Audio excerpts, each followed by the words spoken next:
partir do verso 1, os irmãos acharam? Amém? Gênesis 37, 1 em diante diz: Jacó habitou na terra de Canaã, onde seu pai tinha vivido como estrangeiro. Esta é a história da família de Jacó.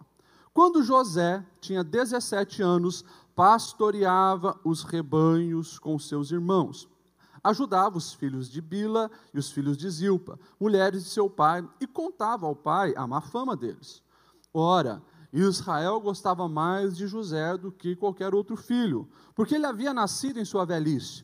Por isso mandou fazer para ele uma túnica longa. Quando seus irmãos viram que o pai gostava mais dele do que de qualquer outro filho, odiaram-no e não conseguiam falar com ele amigavelmente. Certa vez, José teve um sonho, e quando contou aos seus irmãos, eles passaram a odiá-lo ainda mais. Ouçam o sonho que tive, disse ele. Estávamos amarrando os feixes de trigo no campo, quando o meu feixe se levantou e ficou em pé, e os seus feixes se ajuntaram ao redor do meu e se curvaram diante dele. Os seus irmãos lhe disseram: então você vai reinar sobre nós. Quer dizer que você vai nos governar. E o odiaram ainda mais por causa do sonho do que ele tinha dito.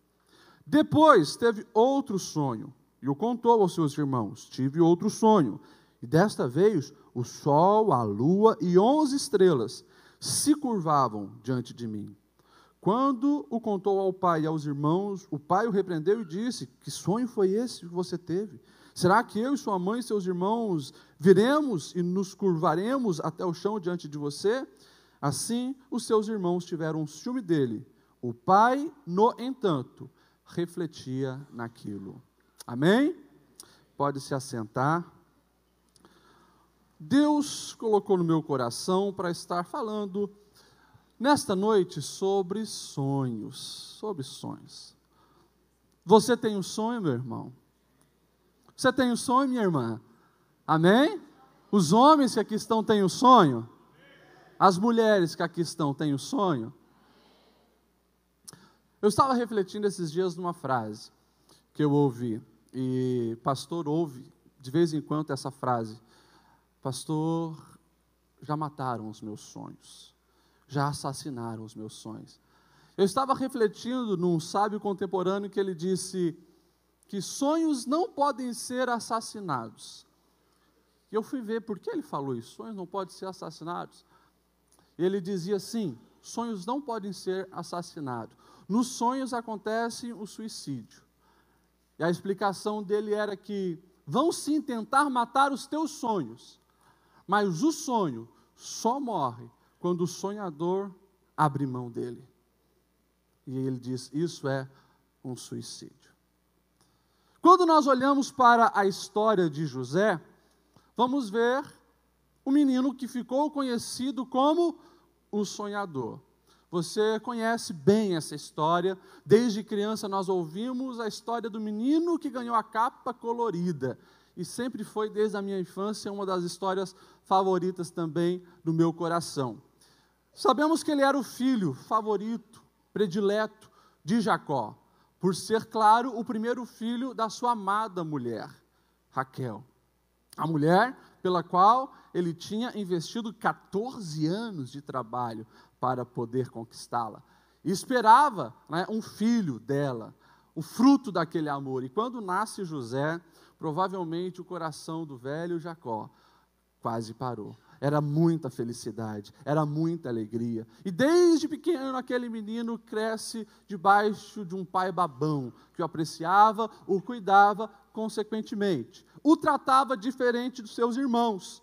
E os irmãos já tinham ciúme dele.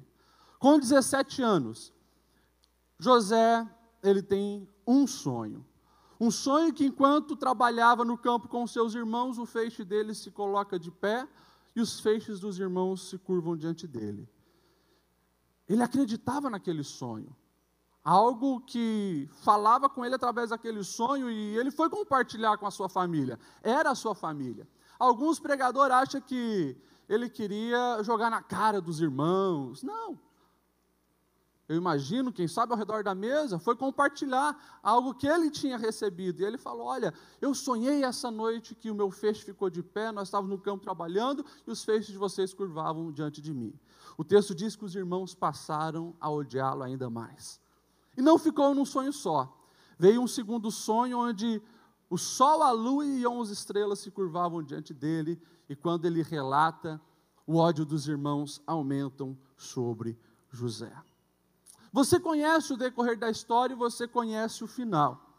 Você sabe que o sonho de José, esse sonho que esse menino recebe com 17 anos, se concretiza, se realiza. Mas entre o sonhar e entre o realizar, existe um grande intervalo.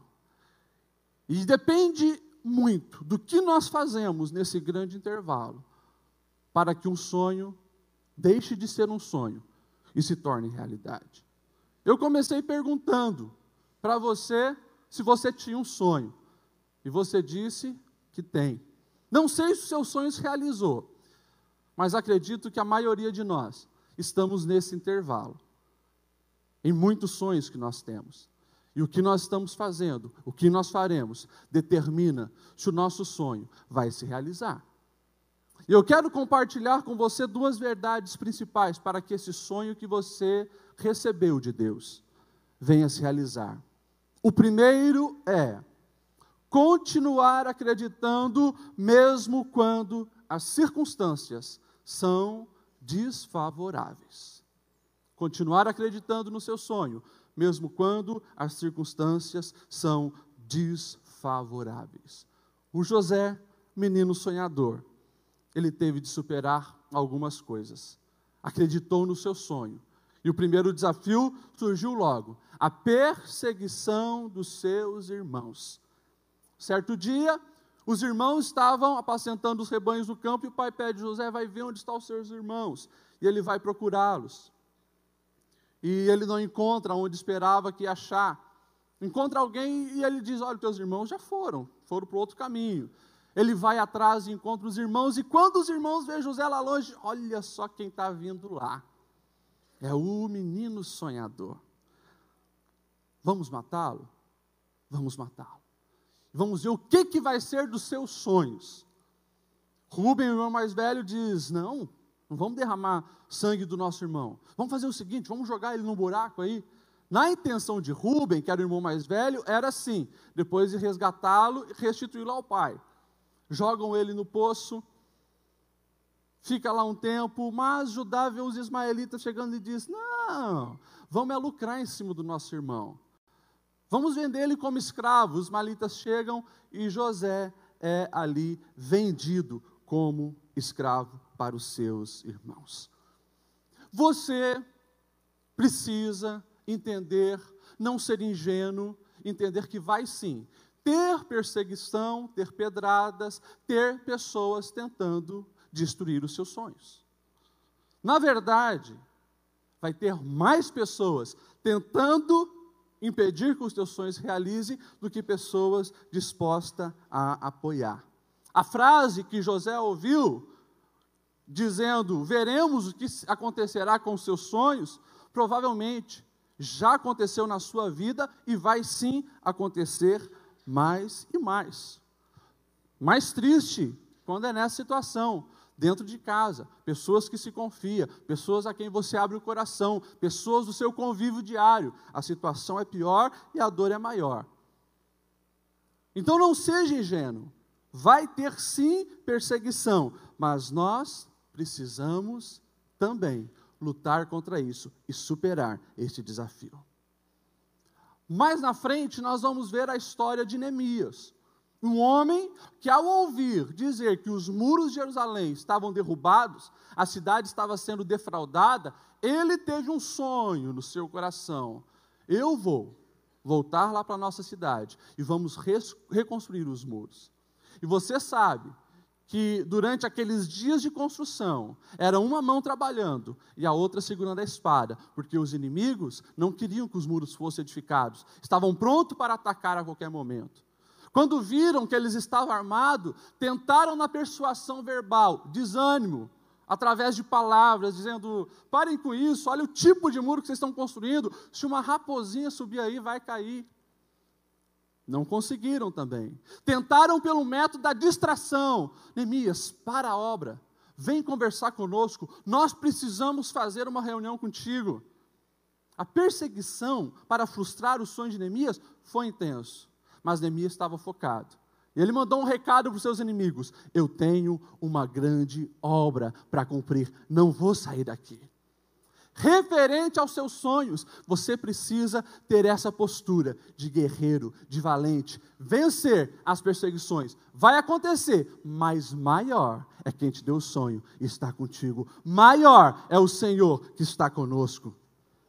Não seja ingênuo, vai ter gente tentando te prejudicar e impedir os seus sonhos. Eu fui um menino sonhador quando eu conheci a jovem Juliane, adolescente Juliane. Quando eu vi essa menina, eu me apaixonei.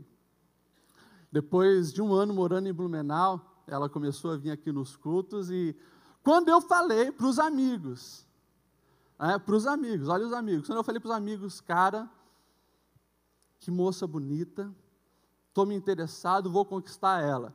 Os amigos falaram, cara, larga de mão de ser sonhador, é muita areia para o teu caminhãozinho. Mas eu não desisti, perseverei. Teve pessoas que com palavras tentaram me desanimar, teve uma tia minha que até falou isso, né? Não, ela é muito bonita para você. Perseverei, está aqui, 12 anos, vai fazer 13 anos de casamento, decidi focar, decidi orar, decidi colocar diante de Deus o sonho de casar com essa moça. Deus realizou, Deus ajudou, Deus me fez vencer as palavras negativas que chegaram até mim. Isso é algo muito sério, porque todos nós temos sonhos, e muitos sonhos são frustrados já no início, com a perseguição, com palavras, com atitudes contrárias, tentando te destruir. Hoje de manhã, no aconselhamento, e todo dia a gente está ali nos aconselhamentos e a gente vê como os sonhos das pessoas são frustrados por palavras e atitudes, às vezes pessoas próximas. Uma menina muito bonita, de 17 anos, falando, pastor, desde o primeiro dia que eu fui para a escola, lá na primeira série, e falaram que eu era feia, e falaram que eu era muito quieta e diferente, eu me coloquei num casulo. E hoje, eu estou fazendo o terceirão, eu estou encerrando, e eu não tenho uma amiga que eu possa abrir o coração. Passou-se alguns anos, todos os anos de escola, eu continuo me achando feia, eu continuo me fechando para os relacionamentos, eu não consigo vir no encontro dos jovens. Por quê? Porque eu tenho medo de novamente ser machucada, ser ferida, e ela vive nesse mundinho dela. E daí, eu contei para ela justamente qual é o propósito de Deus para as nossas vidas. O que José fez com aquilo que ele ouviu dos irmãos, o que um filósofo ateu chamado Sartre falou, que não importa o que as pessoas vão fazer com você, importa o que você vai fazer com o que as pessoas fizeram para você. Qual a reação que você está tendo mediante a oposição que você recebe? Ei, escute isso que eu vou dizer para o seu coração hoje. Se alguém, um dia, com uma palavra, com uma atitude, te machucou, te feriu, já estragou o seu passado, você não vai conseguir voltar lá, mas a tua atitude hoje pode sim fazer com que essa pessoa não mais prejudique o seu futuro. Você precisa dar um basta, em nome de Jesus, aos traumas que ficou lá atrás, seguir em frente, vencer as perseguições, para ver Deus abençoar a sua vida e fazer com que os sonhos aconteçam. Supere as dificuldades que vêm sobre você. José superou a perseguição, José superou a traição. E todos nós aqui somos gente de carne e osso, E sabemos que traição machuca, ainda mais, como eu falei, uma traição de alguém de perto. O velho ditado, gato escaldado tem medo de água fria, se repete na vida das pessoas diariamente. A menina do aconselhamento hoje, era isso que estava acontecendo na vida dela. Ouço, de vez em quando, nos aconselhamentos pastoral, uma mulher que foi traída pelo marido, uma mulher que foi agredida pelo marido, generalizar e dizer, nunca mais eu quero me relacionar com ninguém. Os homens não prestam. Generaliza as coisas desse jeito. Mas por quê? Está ferida, está machucada. José, ali ele foi traído pelos irmãos, foi levado como escravo para o Egito. Mas José, ele superou isso, não se fechando no mundinho dele. Continuou se relacionando. José teve um supervisor, José teve um chefe, José teve depois funcionário ao seu dispor, porque ele se tornou próspero na casa de Potifar, que o comprou como escravo. Ele não se bloqueou, permitiu-se se relacionar. Não estava mais no seu local de nascimento, não estava mais no meio da sua família, mas não fechou o coração para isso. Escute o que eu vou te dizer. A cura para os traumas emocionais está no relacionamento. Primeiro, relacionamento com Deus. Entenda que a graça de Deus é o remédio mais eficaz para as dores da vida. A graça de Deus é o remédio mais eficaz para as dores da vida. Falo isso como um profissional da psicologia. Não conheço técnica psicológica, não conheço terapia que possa ser mais eficaz do que um real encontro com o Senhor para sarar a alma humana.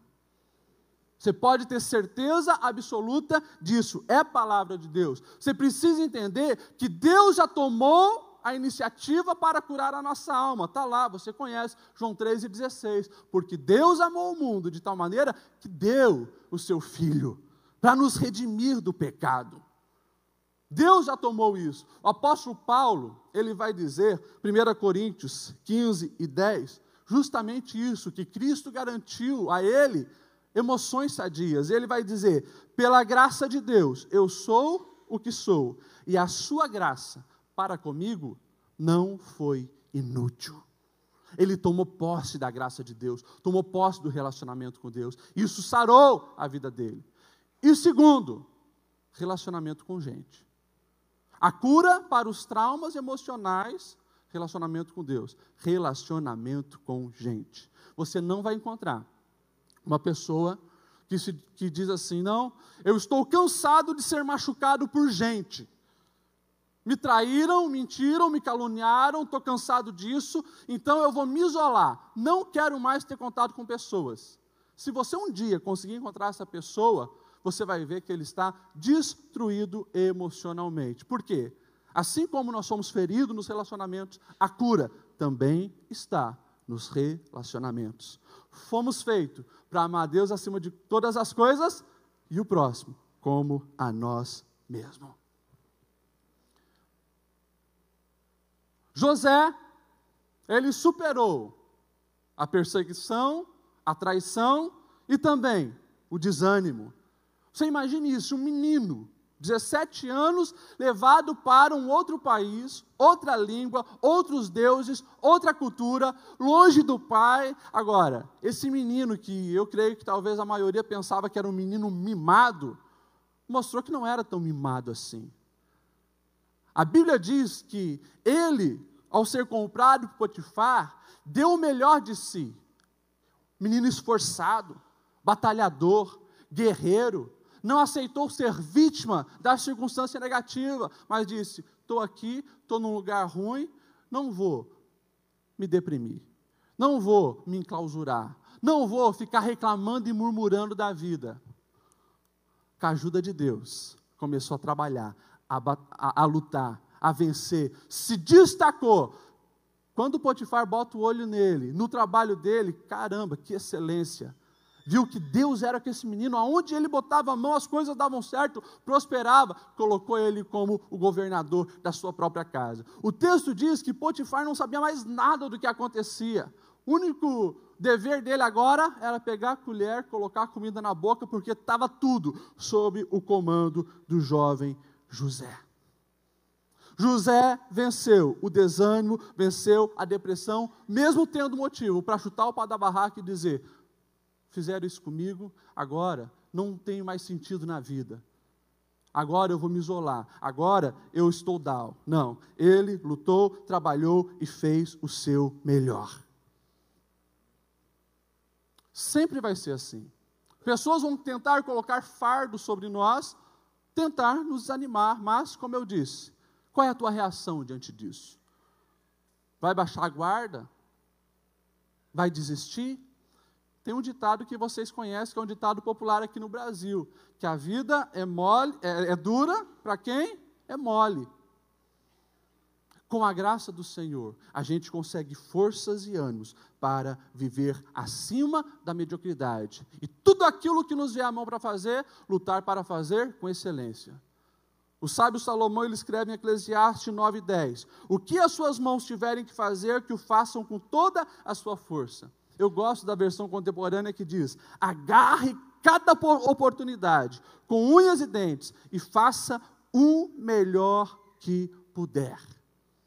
Se chegou até a sua mão para fazer, não fique mais arrumando desculpa no passado. Não fique mais andando com a muleta dos traumas emocionais. Peça a ajuda de Deus, veja oportunidades de crescimento, de melhoria, lute por aquilo que chegou até a tua mão, e Deus vai sim te abençoar. O que você não pode fazer é parar de acreditar no seu sonho, aquilo que Deus colocou no seu coração, aquilo que Deus projetou para você. Lute por isso. E a segunda verdade, a primeira é justamente que nós precisamos continuar acreditando mesmo quando as circunstâncias são desfavoráveis. E a segunda verdade é continuar confiando que Deus está contigo, que Deus cuida da sua vida. Isso não é fácil, porque a gente pensa que se Deus está cuidando de mim, coisas ruins não podem acontecer na minha vida. Isso é antibíblico. Isso é antibíblico. Você não vai ver uma história sequer de um personagem bíblico que teve uma vida perfeita. Pelo contrário, você vai ver que os maiores homens de Deus sofreram muito, padeceram muito. O próprio Deus encarnado, quando veio aqui na terra, foi morto pela humanidade. Não existe conto de fadas na nossa existência. Mas nós temos uma promessa. Jesus, ele disse: no mundo vocês terão aflição, mas tende bom ânimo. Por quê? Porque ele já venceu o mundo. Nós temos promessa de que todo poder e autoridade foi dado para o nosso Deus. E temos promessa de que cada passo que nós damos, nós não estamos sozinhos. Nós temos a certeza que Ele está conosco. Isso precisa estar todos os dias permeando a nossa mente e o coração. Saber que nós podemos confiar nesse Deus, porque Ele continua cuidando da nossa vida. José, ele foi para o Egito, mas ele não abriu mão de Deus. O texto diz que Deus era com José. E quando nós olhamos essa doutrina, por que Deus é com uma pessoa? Quando nós olhamos na Bíblia toda essa doutrina, você vai sim encontrar a resposta. Deus é com uma pessoa que o busca. Deus é com uma pessoa que abre o seu coração para Ele. Deus é com uma pessoa que leva Deus a sério. Se nós buscarmos, é promessa dEle, Ele vai se revelar para nós. Quando nós o buscamos de todo o coração, nós o encontraremos, é promessa dele. José estava no outro lugar, outra cultura, outros deuses, mas não abriu mão do Deus que ele conhecia. Ele podia ter, mais uma vez, chutado o pau da barraca e dito: que sonhos foram aquele que tu me deste, Deus? Olha a minha situação, fui vendido como escravo. Estou num outro lugar, estou nos Egito, bem longe dos meus irmãos que eram para estar se prostrando diante de mim. Aí ele não abriu mão de Deus, continuou lutando e continuou sendo fiel ao seu Deus. Você sabe que José, a Bíblia diz que era bonitão. Provavelmente um moço muito bonito, malhado, com a barriga tanquinho igual a minha. Trabalhando diariamente lá na casa de Potifar. E um dia, a esposa de Potifar olha para ele e não vê mais um funcionário. Ela vê o Brad Pitt. Ela vê um homem que ela desejava, que ela queria. E o texto diz que todos os dias ela chamava ele para a cama. Todos os dias. E a resposta de José era não, não, não. José, por que não? Ninguém está vendo, eu sou bonita, você é bonito, somos jovens, vamos curtir a vida. A resposta dele está lá no versículo 9 e versículo 10. Ele vai dizer: como eu poderia fazer tal coisa contra o meu Deus?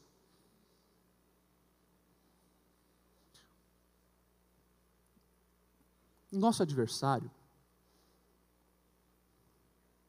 é experiente, conhece o comportamento humano melhor do que todos os profissionais de psicologia do mundo junto. E ele sabe que a melhor maneira de fazer com que o cristão não alcance os seus sonhos, os sonhos que Deus colocou no seu coração, é derrubá-lo. É fazer com que ele peque. O pecado gera culpa, afasta a bênção de Deus, tira você do projeto de Deus. O pecado destrói os sonhos. José, sabendo disso, fugia, corria. Não importava o que os outros iam pensar, ele não queria mais sair da presença de Deus. Descobriu que a melhor coisa da vida era o seu Deus. E negava a tentação, não cedia. Se você pegar um outro personagem bíblico, chamado Sansão, Deus tinha muitos projetos para Sansão. Você vai ver um homem que não conseguiu dominar seus desejos pecaminosos sexuais. Por isso, sofreu muito. No final, se arrependeu, Deus teve misericórdia. Mas ele teve que pagar com a própria vida. Não ceda às tentações. E você vai ver que o nosso adversário, ele tem uma virtude, se é que o diabo pode ter virtude, mas a virtude da persistência. Todos os dias estava ali. Por favor, ouça o recado de Deus para o seu coração. Não troque os sonhos de Deus para você por um prazer momentâneo. Não troque a sua família. Não troque o teu desejo de crescer profissionalmente por um jeitinho brasileiro, por comprar um cargo. Não. Aquele que prometeu, aquele que fez você sonhar, ele é fiel para cumprir. Se ele começou a boa obra e você, através das suas escolhas, das suas decisões, quer que a boa obra dele se cumpra, ele é fiel, vai cumprir, vai se realizar. Só não abra mão do seu Deus. José foi vendido para o Egito, mas ele não se vendeu, não negociou os princípios que ele tinha, ficou firme ali, alicerçado nos propósitos de Deus para a vida dele. Continue confiando no Senhor. Deus cuida da sua vida. José estava lá num lugar diferente, não abriu mão do seu Deus. O que Deus faz? Começa a dar oportunidade para José. Oportunidade de uma boa saúde. Vai trabalhar, menino. Tudo que ele botava a mão, prosperava. Quando ele nega, e você conhece a história, quando ele nega o prazer sexual com a esposa de Potifar, certo dia ela já de saco cheio agarra, fica com a capa dele, e quando chega o esposo ela diz: ó, aquele hebreu que você colocou aqui tentou me abusar. Até o marido desconfiou, porque ele olhava para o comportamento de José, e ele sabia que o que a esposa dele estava falando não condizia, portanto ele não matou José. vamos mandar esse menino para a cadeia. E ele vai lá para a prisão. E lá, Deus dá uma outra oportunidade. Como ele tinha conexão com os céus, certo dia chega um padeiro, certo dia chega um copeiro, funcionários do rei, que o rei estava desconfiando, que fizeram alguma coisa errada, eles têm um sonho. E José descobre que Deus era o Senhor das interpretações dos sonhos. E deu o dom para ele, a oportunidade para ele de interpretar sonho. E o padeiro, certo dia, tem o sonho, o copeiro tem o sonho, os dois estão apavorados, angustiados, acordam aflitos, ninguém conseguia responder o que estava acontecendo, eles contam o sonho para José, e José ouve o sonho do copeiro, é muito simples, a interpretação é, os 3 ramos de uva que você sonhou, e que você espremia numa taça do faraó, daqui 3 dias você vai ser restituído. O padeiro ouviu, nossa, que informação boa, vou contar o meu. Eu estava sonhando também e tinha 3 cestos de pão na minha cabeça, só que os pássaros vinham, comiam, e José disse, olha, dentro de 3 dias, o faraó cortará a sua cabeça. Os sonhos se realizaram. Dentro de 3 dias isso aconteceu. E José aproveitou a oportunidade e falou para o copeiro, quando você for restituído, ei, lembra de mim, não me esquece. Fala para o faraó a meu respeito que eu estou aqui de uma maneira injusta. O texto diz que passou mais 2 anos e José ficou ainda na cadeia. 2 anos a mais lá. Só que aonde ele estava agora, na cadeia, mais uma vez, Deus era com ele. Ele prosperou lá dentro da cadeia, tanto que o chefe do cárcere pegou as chaves e disse, você é excelente em tudo que você faz, você é prisioneiro aqui, mas a chave vai ficar na tua mão. E José governava também já a cadeia. Entenda uma coisa, meu irmão, quando você e os teus sonhos estão em sincronia com o propósito de Deus, não importa aonde você estiver, vai frutificar. A semente que Deus planta, ela é frutífera, seja na casa de Potifar, seja na prisão, ou como nós vamos ver depois, seja no palácio, dá resultado. Por quê? Isso que eu disse para vocês, quem começa a boa obra, que é o Senhor, Ele é fiel para cumprir. Como é lindo quando nós olhamos a história de José, e você sabe que depois de 2 anos, lá está o faraó sonhando, aflito, 7 vacas magras saem do rio Nilo e comem 7 vacas gordas que estavam ali pastando. Depois, 7 espigas feias e secas comem 7 espigas que estavam bonitas, né, e florescendo. O que é isso? O que vai acontecer? E de repente, dá aquele clique divino na cabeça lá do copeiro. Lá na cadeia, tem um jovem que interpreta sonhos. E você sabe a história. José é chamado, interpreta o sonho de Faraó.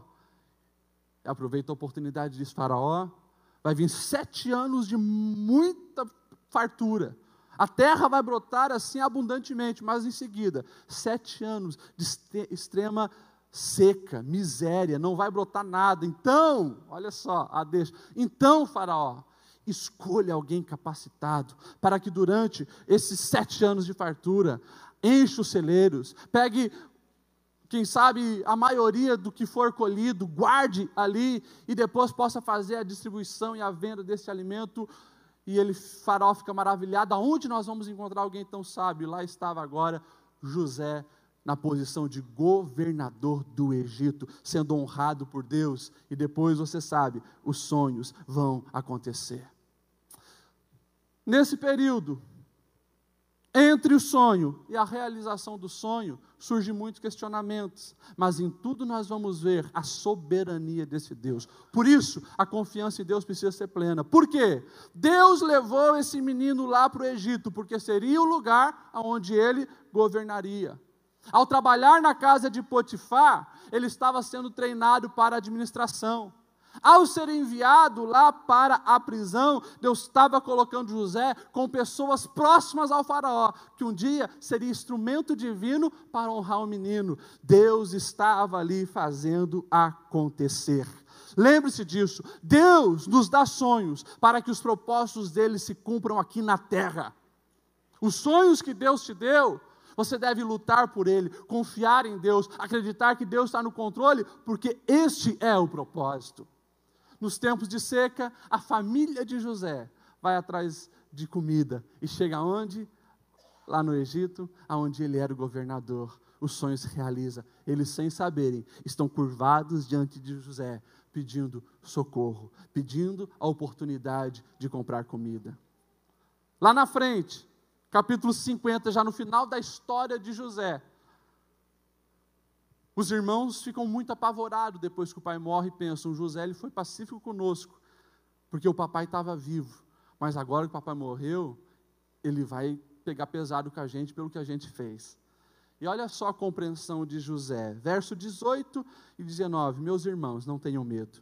Estaria eu no lugar de Deus? Vocês planejaram o mal contra mim, mas Deus o tornou em bem para que hoje fosse preservado a vida de muitos. Por isso não tenham medo, eu sustentarei vocês e seus filhos. E assim ele os tranquilizou amavelmente. José, através dos seus sonhos, foi instrumento de Deus para salvar o povo de Israel.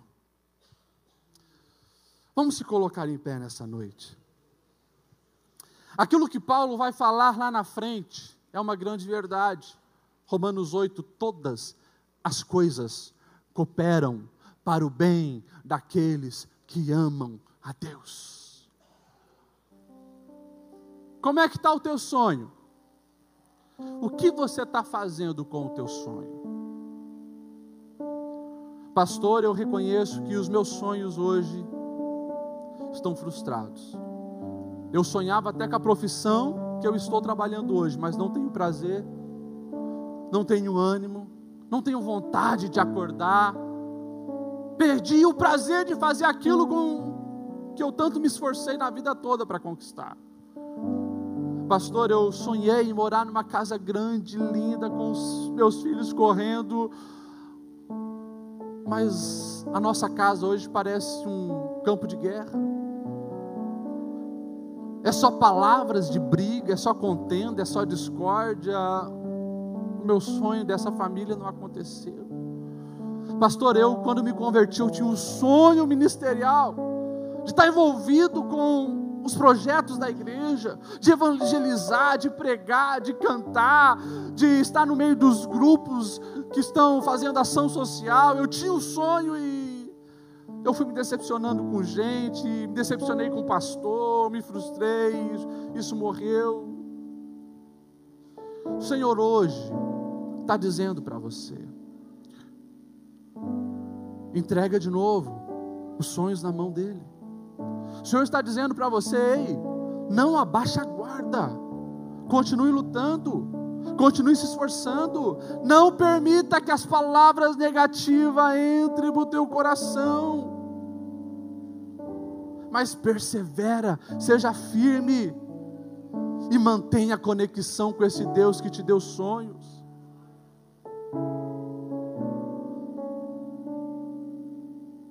Ei, talvez você está aqui dizendo, pastor,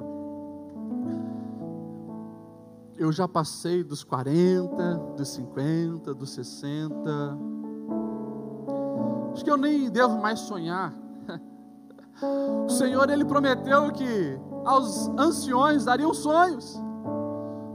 Nunca pare de sonhar. Quem para de sonhar morre. Porque a nossa vida faz sentido quando nós estamos correndo atrás dos sonhos. Um dos meus sonhos de vida é um dia ouvir aquela frase: servo bom, fiel,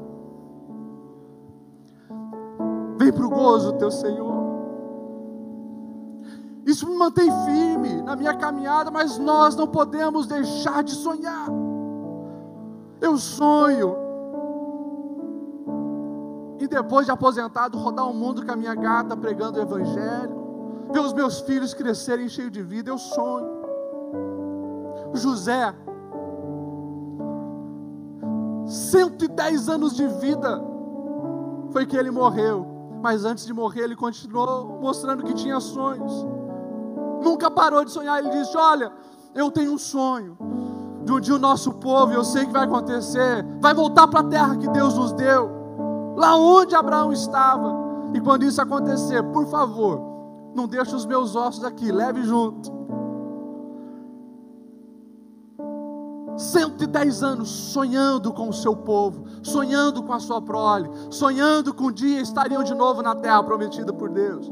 Ei, que história é essa que você está velho demais para sonhar? Deixa o Senhor renovar os seus sonhos. Vem aqui na frente. Eu quero orar por você que precisava ouvir essa palavra. Você que chegou aqui sabendo, pastor, realmente os meus sonhos estão indo por água abaixo. Eu preciso de um renovo de Deus para não abaixar a guarda. Preciso continuar sonhando. Vem para frente. Aleluia, aleluia. E você que adentrou aqui nessa noite, enquanto você está vindo, para que o Senhor possa renovar os seus sonhos e a alegria voltar, mas eu quero dizer a você que está visitando a igreja, você que ainda não teve a experiência de ter a convicção da sua salvação, eu quero dizer que é uma noite que você precisa dar o teu coração a Jesus.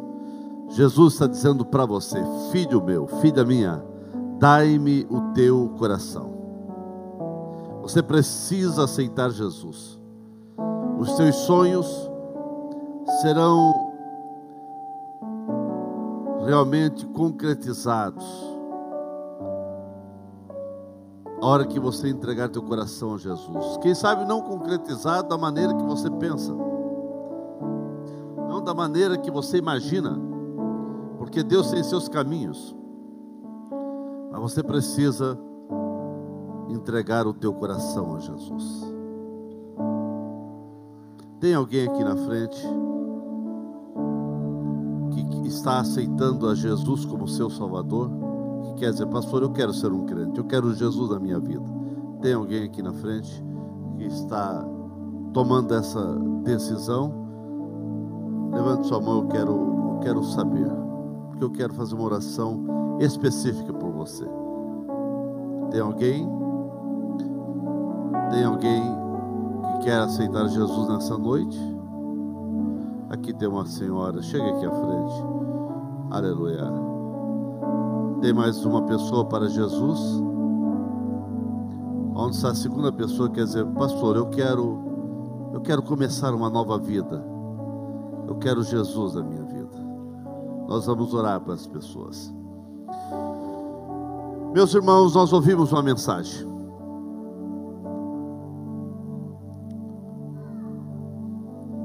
Eu não sei como está o teu coração. Eu não sei como você adentrou aqui nessa noite. Quem sabe você chegou aqui dizendo: eu não tenho mais esperança daquele sonho, daquele desejo, daquilo que eu falei, daquilo que eu idealizei, daquilo que eu meditei. Tudo foi água abaixo.